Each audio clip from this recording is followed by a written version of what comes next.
رمضان کی قضاء میں دوسرا رمضان شروع ہونے تک تاخیر کرنا۔ الحمدللہ والصلاة والسلام علی رسول اللہ۔ سوال کیا گیا ہے، میں نے حیض کی بنا پر کئی برس سے رمضان میں بعض ایام کے روزے نہیں رکھے اور ابھی تک نہیں رکھ سکی، مجھے کیا کرنا ہوگا؟ رہنمائی فرما دیں۔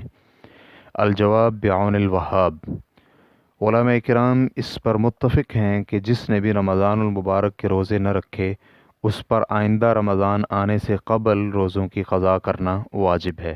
اس میں انہوں نے اس حدیث سے استدلال کیا ہے کہ سیدہ عائشہ رضی اللہ عنہا بیان کرتی ہیں کہ میرے ذمے رمضان المبارک کے روزے ہوتے تو میں ان کی قضا شعبان کے علاوہ کسی اور مہینے میں کر سکتی تھی، اور یہ نبی علیہ الصلاۃ والسلام کے مرتبہ کی بنا پر تھا۔ صحیح بخاری حدیث نمبر 1950، صحیح مسلم حدیث نمبر 1146۔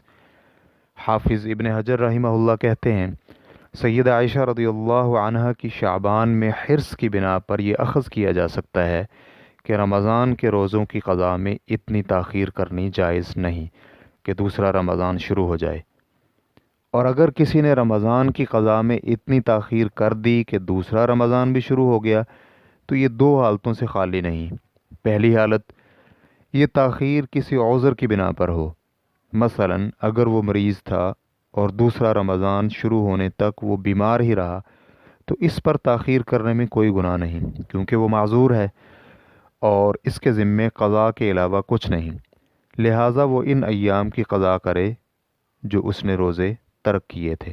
دوسری حالت، بغیر کسی عذر کے تاخیر کرنا، مثلا اگر وہ قضا کرنا چاہتا تو کر سکتا تھا لیکن اس نے آئندہ رمضان شروع ہونے تک قضا کے روزے نہیں رکھے، تو یہ شخص بغیر کسی عذر کے قضا میں تاخیر کرنے پر گناہگار ہوگا، اور علماء کرام کا متفقہ فیصلہ ہے کہ اس پر قضا لازم ہے، لیکن قضا کے ساتھ ہر دن کے بدلے ایک مسکین کو کھانا کھلانے میں اختلاف ہے کہ آیا وہ کھانا کھلائے یا نہیں۔ ائمہ ثلاثہ امام مالک، امام شافعی اور امام احمد رحمہم اللہ کہتے ہیں کہ اس کے ذمے کھانا ہے، اور انہوں نے اس سے استدلال کیا ہے کہ بعض صحابہ کرام مثلا ابو ہریرہ، ابن عباس رضی اللہ عنہم سے یہ ثابت ہے، اور امام ابو حنیفہ رحمہ اللہ کہتے ہیں کہ قضا کے ساتھ کھانا کھلانا واجب نہیں۔ انہوں نے اس سے استدلال کیا ہے کہ اللہ تعالیٰ نے رمضان میں روزہ چھوڑنے والے کو صرف قضا کا حکم دیا ہے اور کھانا کھلانے کا ذکر نہیں کیا۔ فرمان باری تعالیٰ ہے، اور جو کوئی مریض ہو یا مسافر وہ دوسرے ایام میں گنتی پوری کر لے۔ سورۃ البقرہ آیت نمبر 185۔ ریفرنس کے لیے دیکھیے المجموع جلد نمبر 6 صفحہ نمبر 366، المغنی جلد نمبر 4 صفحہ نمبر 400۔ اور امام بخاری رحمہ اللہ نے اپنی صحیح بخاری میں اس دوسرے قول کو ہی اختیار کیا ہے۔ امام بخاری فرماتے ہیں، ابراہیم نخعی رحمہ اللہ کہتے ہیں، جب کسی نے کوتاہی کی حتیٰ کہ دوسرا رمضان شروع ہو گیا تو وہ روزے رکھے گا اور اس کے ذمے کھانا کھلانا نہیں۔ اور ابو ہریرہ رضی اللہ عنہ اور اسی طرح ابن عباس رضی اللہ عنہم سے مرسلاً مروی ہے کہ وہ کھانا کھلائے گا۔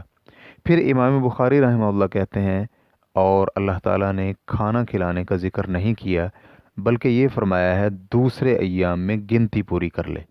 اور شیخ ابن عثیمین رحمہ اللہ کھانا کھلانے کے عدم وجوب کا فیصلہ کرتے ہوئے کہتے ہیں، اور رہا صحابہ اکرام رضوان اللہ علیہم اجمعین کے اقوال جب قرآن پاک کے ظاہراً خلاف ہوں تو اسے حجت ماننا محل نظر ہے، اور یہاں کھانا کھلانا قرآن مجید کے ظاہراً خلاف ہے، کیونکہ اللہ تعالیٰ نے تو صرف دوسرے ایام میں گنتی پوری کرنا واجب قرار دیا ہے، اس سے زیادہ کچھ واجب نہیں کیا، تو اس بنا پر ہم اللہ کے بندوں پر وہ لازم نہیں کریں گے جو اللہ تعالیٰ نے ان پر لازم نہیں کیا۔ ابن عباس اور ابو ہریرہ رضی اللہ عنہم سے جو مروی ہے یہ ممکن ہے کہ اسے استحباب پر محمول کیا جائے نہ کہ وجوب پر، تو اس مسئلہ میں صحیح یہی ہے کہ اس پر روزوں سے زیادہ کسی چیز کو لازم نہیں کیا جائے گا، لیکن تاخیر کی بنا پر وہ گناہگار ضرور ہے۔ ریفرنس کے لیے دیکھیے الشرح الممتع جلد نمبر 6 صفحہ نمبر 451۔ اور اسی بنا پر واجب تو صرف قضا ہی ہے، اور جب انسان احتیاط کرنا چاہے تو ہر دن کے بدلے ایک مسکین کو کھانا بھی کھلائے تو بہتر اور احسن اقدام ہوگا۔ اگر تو اس نے بغیر کسی عذر کے تاخیر کی ہے تو سوال کرنے والی کو چاہیے کہ وہ اللہ تعالیٰ سے توبہ اور استغفار کرے اور یہ عزم کرے کہ آئندہ مستقبل میں اس طرح کا کام نہیں کرے گی۔ اللہ تعالیٰ سے دعا ہے کہ وہ ہمیں اپنی رضا اور خوشنودی اور پسند کے کام کرنے کی توفیق عطا فرمائے۔ واللہ تعالی اعلم۔ اسلام کیو اے ریکارڈنگز، مؤسسۃ الشیخ صالح المنجد، المملکۃ العربیۃ السعودیہ، فتویٰ نمبر 26865۔ والسلام علیکم ورحمۃ اللہ وبرکاتہ۔